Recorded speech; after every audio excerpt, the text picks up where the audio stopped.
नमस्कार। आज हम बात करने वाले हैं उस जैविक सफर की जो हम सबकी शुरुआत है। एक अकेली कोशिका से एक पूरे इंसान में बदल जाने की ये कहानी वाकई किसी चमत्कार से कम नहीं है। तो चलिए आज अपने ही बनने की इस अविश्वसनीय प्रक्रिया को करीब से समझते हैं। इस पूरी कहानी को अच्छे से समझने के लिए हमने इसे 5 हिस्सों में बांटा है। हम प्रजनन की बिल्कुल बेसिक बातों से शुरू करेंगे, फिर मेल और फीमेल दोनों सिस्टम्स को समझेंगे और फिर उस जादुई पल को देखेंगे जहां जिंदगी शुरू होती है, और आखिर में जन्म के साथ इस सफर को पूरा करेंगे। तो चलिए शुरू करते हैं हमारे पहले चैप्टर से।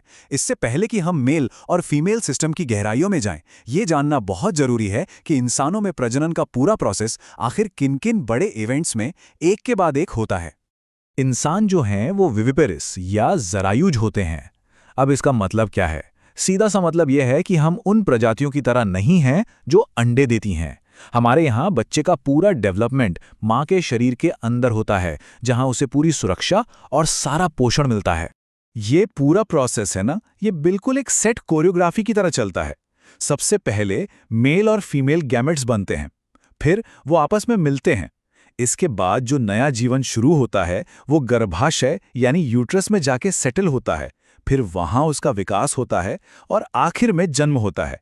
हर एक स्टेप अगले स्टेप पर पूरी तरह से निर्भर करता है। चलिए अब कहानी के 2 मेन कैरेक्टर्स में से पहले कैरेक्टर पर फोकस करते हैं, यानी मेल रिप्रोडक्टिव सिस्टम। इसका सबसे जरूरी काम है मेल गैमीट यानी स्पर्म्स को बनाना।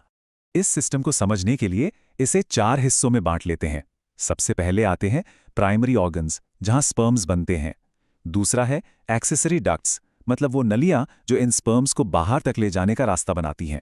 तीसरा कुछ ग्लैंड्स हैं जो एक खास तरह का लिक्विड बनाकर स्पर्म्स की मदद करती हैं। और चौथा एक्सटर्नल जेनेटेलिया। और ये जो स्पर्म बनने का प्रोसेस है इसे कहते हैं स्पर्मेटोजेनेसिस या शुक्राणु जनन। ये प्यूबर्टी यानी यौवनारंभ के समय शुरू होता है और टेस्टिस के अंदर मौजूद बहुत ही बारीक और कुंडलित नलिकाओं में लगातार चलता रहता है। और अब जरा प्रोडक्शन का स्केल देखिए। एक बार के स्खलन में करीब 20 से 30 करोड़ स्पर्म्स होते हैं। अब आप सोचेंगे इतनी बड़ी संख्या क्यों? वो इसलिए क्योंकि एग तक पहुंचने का सफर बहुत मुश्किल होता है और लाखों स्पर्म्स रास्ते में ही खत्म हो जाते हैं। तो ये बड़ी संख्या इस बात को पक्का करती है कि कुछ स्पर्म्स अपनी मंजिल तक पहुंच ही जाएं। चलिए अब मेल रिप्रोडक्टिव सिस्टम को समझने के बाद रुख करते हैं फीमेल रिप्रोडक्टिव सिस्टम की तरफ, जो न सिर्फ फीमेल गैमीट यानी डिंब बनाती है, बल्कि 9 महीनों तक एक नए जीवन को पालती भी है। जैसे मेल सिस्टम के अपने पार्ट्स थे, वैसे ही फीमेल सिस्टम के भी अपने खास कंपोनेंट्स हैं। यहाँ प्राइमरी ऑर्गन्स हैं ओवरीज, जहाँ डिंब यानी ओवम बनते हैं। फिर एक्सेसरी डक्ट्स का एक नेटवर्क है जो इन डिंबों को सही जगह तक पहुँचाता है। और हाँ, हमें मैमरी ग्लैंड्स यानी स्तन ग्रंथियों को नहीं भूलना चाहिए, जो जन्म के बाद बच्चों को पोषण देने में बहुत अहम रोल निभाती हैं।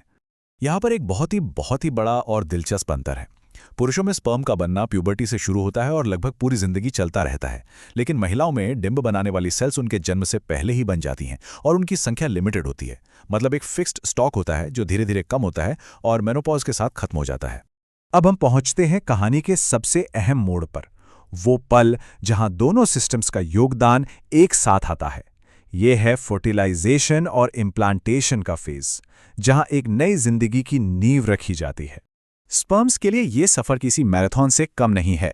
सोचिए, उन्हें वजाइना से होते हुए यूट्रस और फिर फेलोपियन ट्यूब के खास हिस्से एम्पुला तक तैरकर पहुंचना है।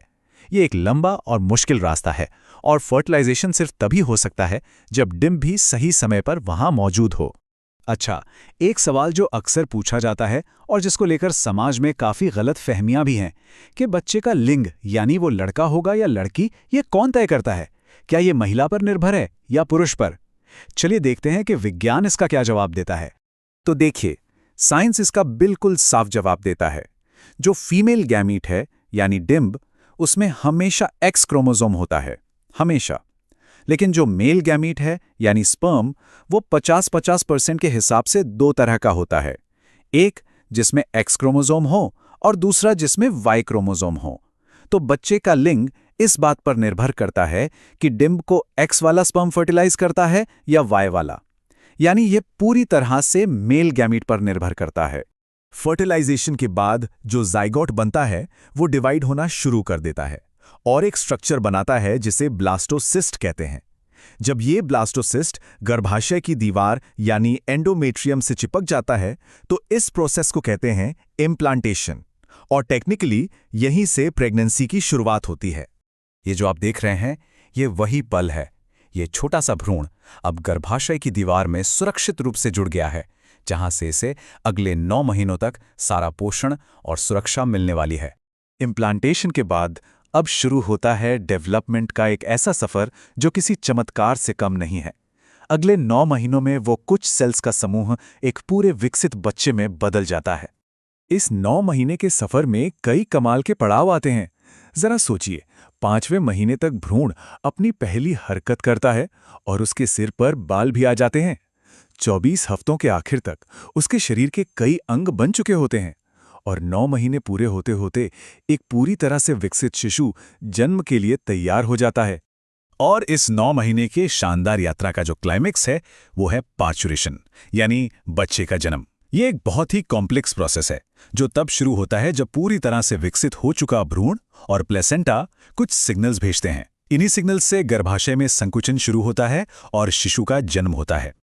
लेकिन जन्म के साथ कहानी यहाँ खत्म नहीं होती, बल्कि एक नया चैप्टर शुरू होता है।